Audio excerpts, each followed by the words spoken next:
সমালোচনা করাটা খুবই সোজা, তবে যখন নিজে সেই কাজটার দায়িত্ব নেয় কাজটা অনেক কঠিন। আর ইতিমধ্যে এই বিষয়টা টের পেয়ে গেছে সার্জিস এবং হাসনাত। কারণ বাংলাদেশের বিভিন্ন জায়গায় বৈষম্য বিরোধী ছাত্র আন্দোলনের এই দুই নেতা অনেকগুলো প্রোগ্রামের ঘোষণা দিয়েছে। কি প্রোগ্রাম? বাংলাদেশের বিভিন্ন জেলাতে তারা যাচ্ছে, সেখানে ছাত্র জনতার সাথে মত বিনিময় করছে এবং কমিটি তৈরি করে দিচ্ছে। এখন এই কমিটি নিয়ে কেন্দ্রীয় নেতা মানে কেন্দ্রীয় সমন্বয়কদের উপস্থিতিতেই সাধারণ যারা বৈষম্য বিরোধী ছাত্র আন্দোলনের পোলাপাইন আছে এখন এরা দুই ভাগে। কেন? ওই যে পলিটিক্যাল একটা অবস্থান, ক্ষমতা জিনিসটাই এমন। তার ছাত্রলীগ আর ছাত্র দলের দোষ দিয়ে আমরা কি লাভ বলেন? না, আমরা দেখছি আওয়ামী লীগের ছাত্রলীগ কোথাও কমিটি করতে গেলে সেখানে মারামারি পিটাপিটি, ছাত্র দলেরও সেম অবস্থা। তো এখন বৈষম্য বিরোধী আন্দোলনে যারা ছাত্র আছে তাদেরও একই অবস্থা। অলরেডি বিভিন্ন জায়গায় এই ধরনের কর্মকাণ্ডের কারণে মানে নানান বিষয়ে নেতা নেতা শাস্তি গিয়া বিভিন্ন এলাকায় কিন্তু এই সমন্বয়করা ধোলাই খাচ্ছে এলাকাবাসীটাতে। বিএনপির হাতে কিন্তু খাইছে একটা, তবে ওইটা অন্য ইস্যু ছিল, ওইখানে সমন্বয়করা সঠিক ছিল। বাট এবার দেখেন নাটোরে ঘটছে এই ঘটনা। নাটোরে বৈষম্য বিরোধী ছাত্র আন্দোলনের ব্যানারে শিক্ষার্থীদের সাথে কেন্দ্রীয় সমন্বয়কদের মত বিনিময়কালে শিক্ষার্থীদের মধ্যে হাতাহাতির ঘটনা ঘটছে। গতকালকে দুপুর 12টার দিকে আপনার নাটোর শহরের অনিমা চৌধুরী অডিটোরিয়ামের মধ্যে এই ঘটনা ঘটে। এ সময় কেন্দ্রীয় সমন্বয়ক মোহাম্মদ মাহিন সরকার, কুররাতুল আইন কানিস, ইফতেখার আলম, ফয়সল আহমেদ উপস্থিত ছিলেন। আয়োজক সূত্রে জানা গেছে অনিমা চৌধুরী অডিটোরিয়ামে ছাত্র আন্দোলনে নাটোরের নিহত শিক্ষার্থীদের পরিবারের সঙ্গে সাক্ষাতের পর আলোচনা শুরু হলে অন্য গ্রুপের শিক্ষার্থীরা সেখানে ঢুকে পড়ে। এরপর সবাইকে চেয়ারে বসতে বলা হলে উল্টো আয়োজকদের সাথেই উত্তেজিত হয়ে পড়েন এই বৈষম্য বিরোধী ছাত্র আন্দোলনেরই একটা টিম।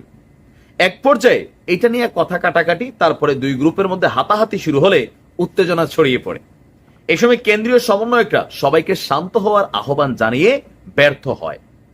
খবর পেয়ে পুলিশের ঊর্ধ্বতন কর্মকর্তারা এবং সেনাবাহিনী ঘটনাস্থলে পৌঁছে পরিস্থিতি নিয়ন্ত্রণে আনে। তবে শিক্ষার্থীদের অন্য একটি পক্ষের দাবি, যারা প্রকৃতপক্ষে নাটোরের আন্দোলনে আহত হয়েছে তাদেরকে আয়োজন না রাখায় ক্ষিপ্ত হয়েছেন শিক্ষার্থীরা, তাই এমন পরিস্থিতি সৃষ্টি হয়। তারা ছাত্র সমন্বয়ক পরিচয় দিয়ে নাটোরের কয়েকজন ছাত্রের বিরুদ্ধে চাঁদাবাজি এবং অনৈতিক সুবিধা নেওয়ারও প্রতিবাদ করেন। বিষয়টা বুঝছেন? এখন এইখানে যে ঘটনাগুলো ঘটছে, আমাদের সেনাবাহিনীর এখন কাজ হয়েছে বৈষম্য বিরোধী ছাত্র আন্দোলন কোথায় কোথায় মারামারি লাগে, এরা গেলে পিটাপিটি হয়, সেগুলোকে পাহারা দেওয়া। পুলিশও এখন আলাদা একটা প্রোটেকশন দিচ্ছে। But Y?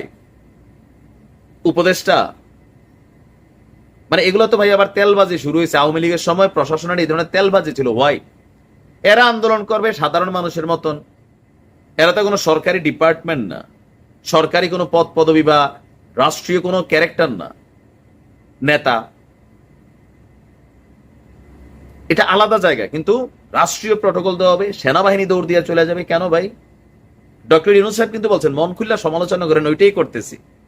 এরা প্রোগ্রাম করবে, বাংলাদেশে বিভিন্ন রাজনৈতিক দল প্রোগ্রাম করছে, এরা এদের মতো করে করবে। হ্যাঁ, যদি নাহিদ আসিফ কোথাও যায় এজ এ উপদেষ্টা তারা প্রটোকল পাবে, কিন্তু বাকিদের আমরা দেখছি যে এই প্রটোকল দেওয়া হচ্ছে রাষ্ট্রীয় খরচে। মানে এইটার আসলে কারণটা কি? এই কারণে বলি যে এই মুহূর্তে আমাদের প্রশাসনের এইরকম একটা তেলবাজির স্বভাব আছে অলওয়েজ। কারোর জীবনে নিরাপত্তা থাকলে, হুমকি থাকলে তাকে প্রটোকল দিবে, সেটা আলাদা। তো যাই হোক, অনেক জায়গায় অনেক অপকর্ম ঘটছে, ছাত্ররা নিজেরা লেগে যেতেছে। তাহলে এখন আমি দিন শেষে মনে করি ছাত্র রাজনীতি নিষিদ্ধ করা হয়েছে বিভিন্ন জায়গায়, ছাত্রলীগ, ছাত্রদল, জামাতের। এখন তোমরা রাজনীতি করতে যা, তোমরা যদি ফিটাফিটি করো তো তোমাদের আর এই রাজনীতি তোমাদেরটা তো বন্ধ করা দরকার নাকি? অন্যান্য দলগুলা ক্ষমতা নিয়ে পিটাপিটি শুরু হয়েছে, তোমাদের তো এখনো ক্ষমতা টাকা পয়সাতে কানেক্টই হয় না। তারপরে ওই যে চাঁদাবাজির কথাটা তো আসছে টুকিটাকি বিভিন্ন জায়গায়, এদের বিরুদ্ধে আবার অরিজিনাল যে টিমটা তারা সোচ্চার। তোমরা কি নিয়ে লাগালাগি করতেছ? আর যদি এখানে টাকা ক্ষমতা কানেক্ট হয় তাহলে আর অন্য ছাত্র দল বা ছাত্রলীগের রাজনীতির সাথে বৈষম্য বিরোধী রাজনীতিটা পার্থক্য কি হবে?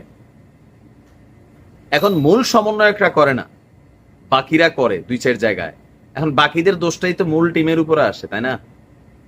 একটু সচেতন হইতে হবে। আর কলেজে প্রোগ্রামগুলা কিভাবে করবে যেন এই বৈষম্য বিরোধী ছাত্র অলরেডি আপনারা দেখতেছেন বিভিন্ন জন, আপনারা যারা নিজেরও দেখেন কমেন্টগুলো দেখলেই বুঝবেন অস্তিত্ব বা ওজনটা হারাই ফেলছে। মূল যে কাজটা দরকার ছিল সেটাতে এখনো ফোকাস হচ্ছে না। With due respect doctor Mohammad Yunus স্যারের প্রতি আমাদের জায়গা থেকে একটা কথা বলি, বাঙালি আমরা যে জাতি আছি স্যার, মুখের কথায় আমাদের কিন্তু কাজ হয় না, ডান্ডার বাড়ি ছাড়া। আপনি বিশ্বাস করেন স্যার, ডান্ডার বাড়ি ছাড়া এই জাতি কিন্তু সোজা হয় না। প্রায় 1 মাস হয়েছে, অনেক কিন্তু মিষ্টি মিষ্টি কথা বলছেন, কিন্তু আপনি দেখেন সচিবালয়ের মধ্যে ঝামেলা, সচিবরে দৌড়ানি দিছে, কেন ডিসি পদ সে পায় নাই। এগুলা যখন গণমাধ্যমে আসে, ব্যর্থতার জায়গা। পুলিশ প্রশাসনের মধ্যে কত ধরনের ঝামেলা, সেনাবাহিনী তো আমরা দেখছি ঝামেলা, রাস্তাঘাটে তো ঝামেলা, রাজনৈতিক দলগুলোতে ঝামেলা, তবে সবচেয়ে গুরুত্বপূর্ণ যে ইস্যুটা নাগরিক ফেসিলিটিস, সেইখানেও ঝামেলা। আমাদের ট্রাফিক পুলিশ আহ্বান করছে ছাত্ররা কাজ করতো কেন?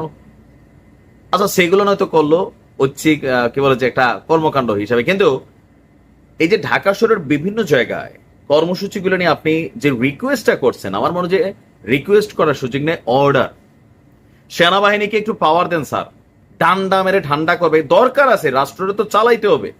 আপনি বিদেশ থেকে 1000 কোটি টাকা আবার আপনি ঋণ করার জন্য চেষ্টা করতেছেন কেন? কারণ আমরা জানি ইন্টারনাল যে ইনকাম সোর্সটা অফ হয়ে গেছে, মিনিমাম লেভেলে যেটা রানিং ছিল এটা অফ হয়ে গেছে, কারণ অনেক মালিক পালাই গেছে, প্রতিষ্ঠান বন্ধ হয়ে গেছে, অনেকে ভয়ে খুলতেছে না, প্রত্যেকটা জায়গায় শ্রমিক বিদ্রোহ, এগুলো তো হয় কি কোটি কোটি টাকা ইনভেস্ট করা কোম্পানিগুলো ভয় পাচ্ছে। তো আপনি আজকে যে নির্দেশনা দিয়েছেন, আমার মনে হয় যে এই মিনতি না করে স্যার আপনি নির্দেশনা, আপনার তো ভয় নাই, কিসের ভয় পাচ্ছেন আপনি?